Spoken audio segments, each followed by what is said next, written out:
Hi and welcome to Sacred Spaces. My name's Michaela Drieberg and today we are in the stunning surrounds of the Fitzroy Gardens right here in Melbourne.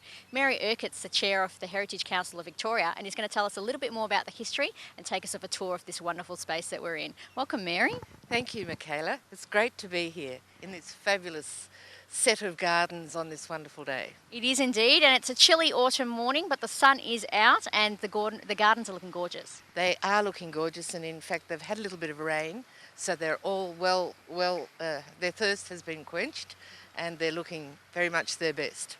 Now, the Fitzroy Gardens has been here for a long, long time. Initially put aside in 1848, and the history is just so rich in terms of the heritage value of the gardens, but just the reasons behind why it was put aside in the first place as well. So, can you tell us a little bit more about some of the thoughts around how this Fitzroy Gardens came to be? Yes, well, when you say they're very, very old, and you talk about 1846, they actually go back a bit further, because in these gardens we have a wonderful example of a scarred tree used by the original inhabitants to carve and implements and cut canoe shapes, which they then would have taken down to the nearby Yarra. And there is a wonderful example which we can have a look at. But in more recent times, from the Victorian era, the gardens were set aside specifically as a reserve for the people of Melbourne, and approximately 10 years after they were set aside, there was a design for the start of the planting that took place. Now, where we're standing was originally a sort of track from East Melbourne, which was a fairly new suburb which grew up with the gold rush, and the track went this way through into the city. I think at some stage there was a plan to put a road through, so I'm glad that that didn't ever happen. So it was set aside for people. Historically, it's significant for its social history, in as much as it really exemplifies the Victorian interest in providing for the health of the people of the city. And the gardens itself were planted to provide shade from the heat and protection from the dust, and also protection from the wind. It was somewhere for people to go for respite, for relaxation, meditation, somewhere just to revive their spirits. And I think that that is still being achieved today. It's very much what these gardens are used for. So, Mary, we're standing in front of a beautiful walkway which was originally a bridge with a specific purpose. So, can you tell us a little bit more about that? Yes, the little bridge behind, I don't think it's in its original form, but it had been a very important little bridge, because the area that we're in was originally quite swampy when the reserve was first set aside. And the people from the new sort of post-gold rush suburb of East Melbourne, walking down this track for access to the city, had trouble getting through the sort of boggy part at the bottom here.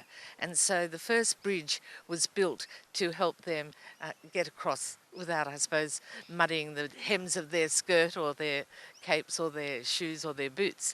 And so it's still a low-lying point in the gardens. It's very much a focal point with the pathways diverging to it. And it's also a favourite spot because there's a lovely little stream that runs underneath. Around it there's still remnants of the subtropical planting, which was very popular in the late 19th century. And it really is just a reminder of how things were, and also of what might have been had they put a road through and changed or not, and we didn't have the gardens as they are, or as large as they are. And the gardens are stunning, and you've promised you're going to take us on a tour of it. So I believe one of your favourite parts is the Fairies Tree, which is just near us now. It is. Let's go and have a look at that. Okay, excellent.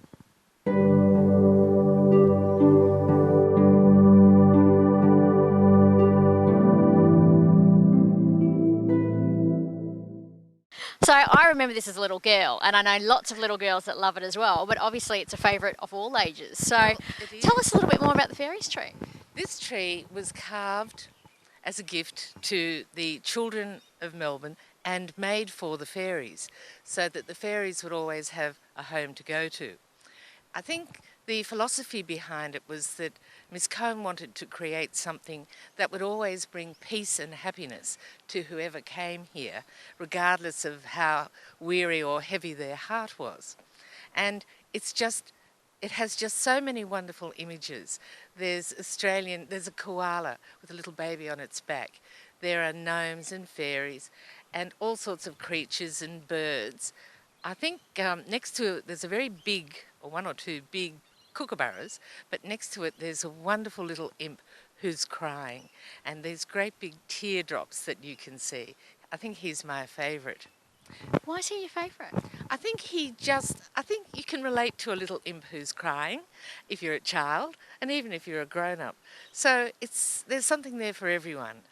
Um, as well, she put a dedication, which I think may come from a book that she wrote about the creatures and images that she included. And in that, she dedicates the tree. Um, the tree has significance, I think, even beyond the carved images.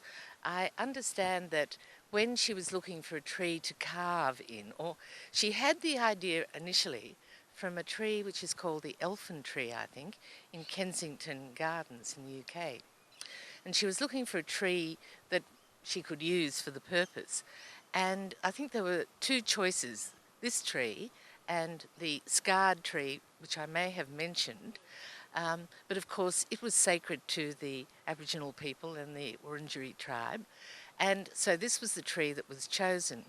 It was already dead when she started to carve, but the story is that it had had a fire in it, and that the fire had started when a magpie bought a cigarette butt and dropped it in its nest. Oh, wow. And apparently the fire brigade were called and so on and so forth. So there's more to the tree than just what you see when you arrive here, but even that is just so wonderful.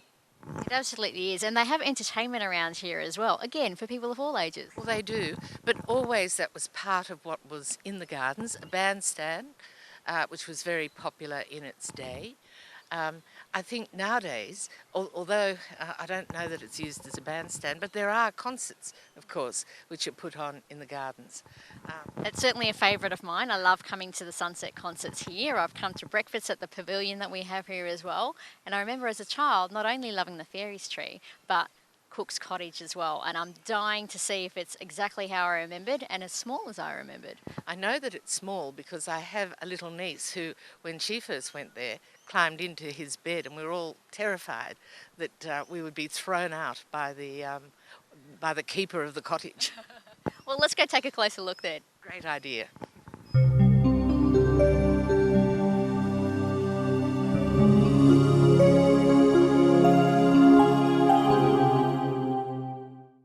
So Mary, we've taken a beautiful tour of Cook's Cottage. We've gone around it and we're now at what's the back of the cottage. So tell us a little bit more about what we're seeing behind us.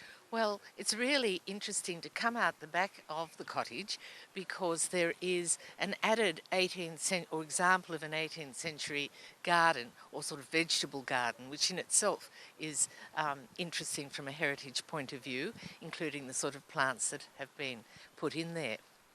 The irony, of course, about Cook's Cottage is that it's perhaps one of the oldest, or the oldest building in Australia. And this is because it was in fact built in Yorkshire. And then after it was purchased and gifted to Australia, it came out, every brick having been wrapped separately and numbered, and it was then reassembled out here. And it was probably built in about 1755, but altered a few times. And importantly, it's referred to as Cook's Cottage because it's not actually the home of Captain Cook, it's the home of his parents. Although it's thought that possibly he visited his parents there after his voyage to Australia. And of course the association with his parents makes it very special for us.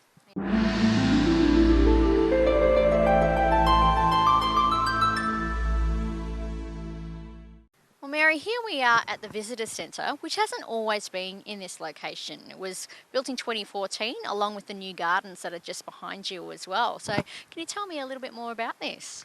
Yes, last year, Michaela, embarked on a program, a sustainability program, and built a stormwater harvesting centre, which is out here under this new garden that you can see behind me. And it was a quite expensive project, but it's estimated that it will, in not terribly much time, pay its own way. The visitor centre was also built at the same time. This is where the old glass houses used to be, and there are still some behind where plants were propagated, etc. This is what I really love about learning new things from people like yourself, in that the Fitzroy Gardens, it's been here for over 100 years, but we're not only valuing the heritage aspects of it, we're planning for its future as well, hence the focus on sustainability. That's right. And so it's a good thing because it helps to ensure that the heritage of these gardens is looked after into the future. And you know, the other thing that I've loved about this morning is I felt really heartwarm about seeing how many people have been walking around the park and enjoying it, and how many people are lined up for tours as well. And that's something that you can do at the Visitors Centre. That's right. The new Visitors Centre, it has information about all aspects of the Fitzroy Gardens. It's a meeting point for group tours.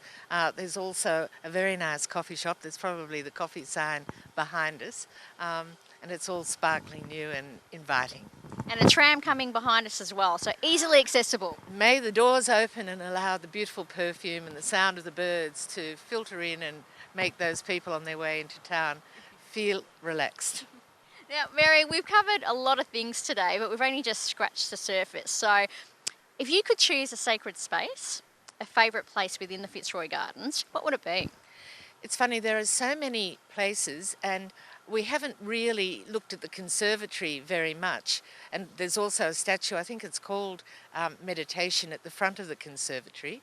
But I don't think I could choose a spot per se. The thing I really love is walking through the pathways and just being on those pathways under the trees, the sense of freedom, the sense of peace that gives me. That's what I really like. It's certainly gorgeous, and you know, even on a chilly autumn morning, I can imagine what it's like, and that's what's the beauty of the park as well. It's seeing it through all its different seasons, enjoying it morning, noon, and night. Absolutely, and we also haven't mentioned the ribboned gardens and the plantings and the flowers and the wonderful displays. Springtime here is just glorious. So it's forever changing. It's changed.